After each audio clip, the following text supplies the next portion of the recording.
Veterinary സർവകലാശാല വിദ്യാർത്ഥി JS സിദ്ധാർത്ഥന്റെ മരണത്തിനിടയാക്കിയ സംഭവത്തിൽ ദുരൂഹതകൾ അവസാനിക്കുന്നില്ല.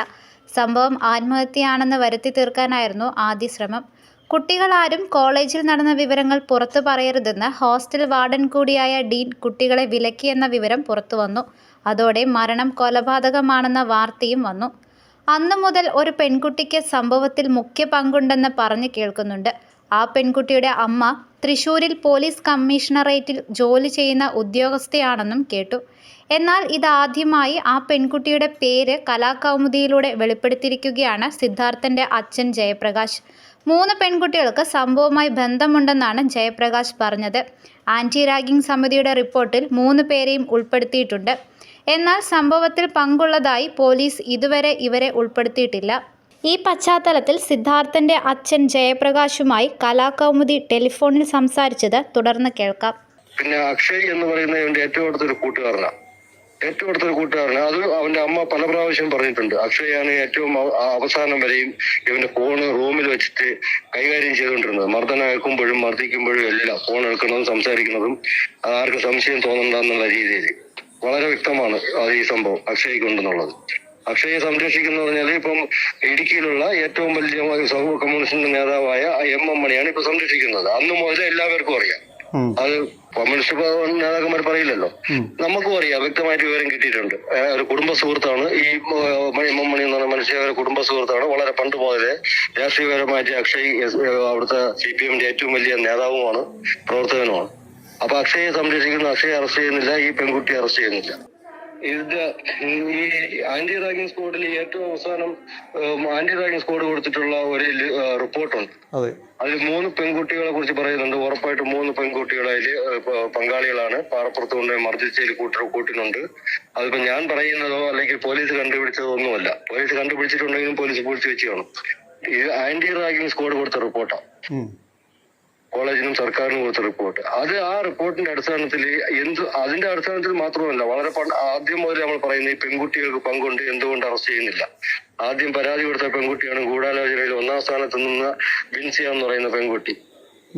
തൃശ്ശൂരുള്ള ഒരു കുട്ടിയുടെ അമ്മ കമ്മീഷണർ ഓഫീസിൽ ജോലിയാണ്. എന്തുകൊണ്ട് ആ പെൺകുട്ടിയെ ഇതുവരെയ്ക്ക് അറസ്റ്റ് ചെയ്തിട്ടില്ല? ഗൂഢാലോചനയിൽ കൂട്ടുനിന്നിട്ട് കൊല്ലാൻ വേണ്ടി കൂട്ടുനിന്ന.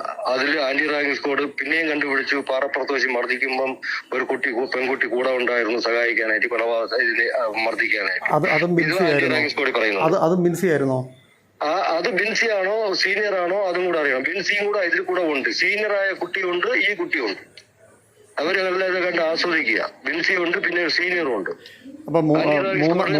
ലാസ്റ്റുള്ള റിപ്പോർട്ട് താങ്കൾക്ക് ഒന്നും കൂടെ ഒന്ന് പഠിച്ചു കഴിഞ്ഞാൽ കൃത്യമായിട്ട് മനസ്സിലാവും. അവരെന്തുകൊണ്ട് വെറുതെ വിടുന്നു, ഇത് എന്തുകൊണ്ട് അറസ്റ്റ് ചെയ്തിട്ടില്ല. ഈ 3 പെൺകുട്ടികളുടെ കാര്യം പറഞ്ഞു, ബിൻസി പറഞ്ഞു, പിന്നെ ഒരു പെൺകുട്ടി പറഞ്ഞു. ഈ മൂന്നാമത്തെ പിന്നെ 2 ബിൻസിയുടെ കേസ് നമുക്ക് ആദ്യം മുതലേ അറിയാം, വളരെ വ്യക്തമായിട്ട് അറിയാം. പിന്നെ ഉള്ള രണ്ട് പെൺകുട്ടികളുടെ കാര്യം ആന്റി റാഗിംഗ് സ്ക്വാഡാ കണ്ടുപിടിച്ചത്. ബിൻസിയാണ് ആദ്യം മുതലേ ഇതിന് കൂട്ടുനിന്ന ഏറ്റവും സൂത്രധാരിയായിട്ടുള്ള ഇതിൽ ക്രൂഡ് എന്ന് പറഞ്ഞത് നമ്പർ 1 ആയിട്ട് ചതിക്കാൻ വേണ്ടി കൂട്ടുനിന്നത്. മുഖ്യ പ്രതികളിൽ ഒരാളായിട്ട് കൊണ്ടുവരേണ്ടതാണ് ബിൻസിയ. ഇവളാണോ കൊട്ടേഷൻ കൊടുത്തെന്ന് പറയുന്ന കുട്ടി? അത് അറസ്റ്റ് ചെയ്യാതെ ഇപ്പം ഒന്നും ചെയ്യാതെ വിട്ടേക്കുന്നു. പെണ്ണായോണ്ട് വേണ്ട കൂടുതൽ ആക്ഷൻ എടുക്കേണ്ടതാണ് അവർ കോളേജിൽ നിന്ന് ഒരു നിർദ്ദേശം കിട്ടിയത്. എന്താ പെൺകുട്ടികൾക്ക് വേറെ നിയമം ഉണ്ടോന്ന് അറിയില്ല. പെൺകുട്ടികൾക്ക് കൊല്ലാൻ സാധിക്കുമെങ്കിൽ അങ്ങനെയാണെങ്കിൽ നമ്മൾ ഇപ്പൊ ഇനിയുള്ള കൊലയാളികളെല്ലാം നമുക്ക് പെൺകുട്ടികളാവില്ല. ഇനി വരുന്ന ഗുണ്ടകളെല്ലാം അങ്ങനെയാണെങ്കിൽ പെൺകുട്ടികളാവും. പെൺകുട്ടികളാകുമ്പോൾ കുറ്റവാളികളെ ശിക്ഷിക്കണ്ട എന്നുള്ളൊരു നിലപാട് കോളേജിൽ നിന്ന് എടുക്കുമെന്ന് അറിയും. അങ്ങനെ ഒരു പ്രോത്സാഹനം കൊടുത്തു കഴിഞ്ഞാൽ ഇനി ഉണ്ടാവുന്ന മയക്കുമരുന്ന് കച്ചവടമോ അല്ലെങ്കിൽ ഗുണ്ടാപ്പണിക്കെല്ലാം പെൺകുട്ടികളിറങ്ങാം, അല്ലെങ്കിൽ പെൺകുട്ടികളിറക്കും. ഈ ഒരു സന്ദേശം കൊടുക്കുകയാണെങ്കിൽ അത് ഒന്നാമതാണ്. ഇതിനൊരു ആക്ഷൻ എടുത്തില്ല എന്നുണ്ടെങ്കിൽ ഉടനെ തന്നെ എടുക്കാം. ഇതില്ലെങ്കിൽ ഞാൻ മുമ്പ് പറഞ്ഞ പോലെ സമരമായിട്ട് മുമ്പോട്ട് പോകും. അത് ഉറപ്പായിട്ടുള്ള കാര്യം. സമരമായിട്ട് തന്നെ മുമ്പോട്ട് പോകും. ഈ 2 പെൺകുട്ടികളുടെ കാര്യം എനിക്കിപ്പോഴും ഒരു അവ്യക്തത. ഇവളുടെ ഈ ബിൻസിയുടെ കൂട്ടുകാരികളാണോ അവര്, അതോ അവരുടെ ഇത് സീനിയേഴ്സ് എന്നാ പറയണം. ബാക്കി 2 പേര് സീനിയേഴ്സ് എന്ന് പറയുന്നത്. കൂട്ടുകാരികൾ തന്നെ ആവണം. സീനിയേഴ്സ് ആണെങ്കിലും ഈ പറയുമ്പോൾ കൊലപാതകത്തിൽ കൂട്ടു നിൽക്കുമ്പോൾ എല്ലാവരും സീനിയേഴ്സ് ആവുമല്ലോ. കൊലപാതകത്തിൽ കൂട്ടി നിൽക്കുമ്പോൾ എല്ലാവരും സീനിയേഴ്സ് തന്നെയാണ്, അല്ലെങ്കിൽ സീനിയേഴ്സ് കൂട്ടുകാരികൾ തന്നെയാണ്.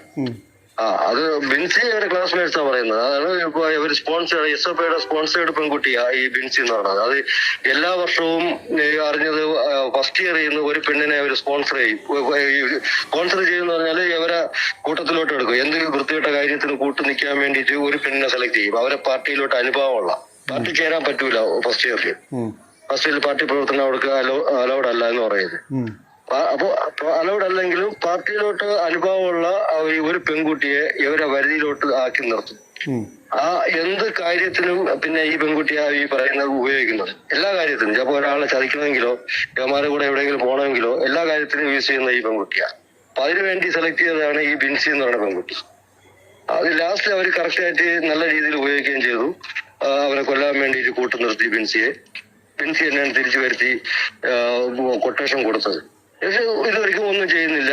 ഞാൻ പറഞ്ഞില്ലേ, അമ്മ അവിടെ കമ്മീഷണർ ഓഫീസിലെ ഒരു വലിയ ജോലിക്കാരിയാ. അതുകൊണ്ട് ചിലപ്പം തൊടാൻ പൊള്ളും പോലീസുകാരുടെ കുറ്റമല്ല, പാർട്ടി ബേസ് കാണും, എല്ലാം കാണും. അതിനാൽ ബിൻസി ആദ്യമേ സെലക്ട് ചെയ്ത് വയ്ക്കണമെങ്കിൽ ബാക്ക്ഗ്രൗണ്ട് പാർട്ടി ബേസും കമ്മ്യൂണിസ്റ്റ് തന്നെ ആവണമല്ലോ. അതുകൊണ്ട് ബിൻസി ഇപ്പൊ ലാസ്റ്റുള്ള വേറെ വിവരം അറിഞ്ഞത് ബിൻസിയും ഈ പെൺകുട്ടികളെയും ആ കോളേജിൽ നിന്ന് പതുക്കെ തന്ത്രപരമായിട്ട് മാറ്റിയിട്ട് വേറൊരു കോളേജിലോട്ട് മാറ്റാൻ പോകുന്നു എന്നുള്ള വിവരം കൂടെ അറിഞ്ഞു. അത് ശരി. കാര്യം അവരെ ധൈര്യമായിട്ട് കോളേജുകാർക്ക് മാറ്റാം. കാരണം പോലീസ് ലിസ്റ്റ് അവരുടെ പേരില്ല, അവർക്ക് ധൈര്യമായിട്ട് വാദിക്കാം.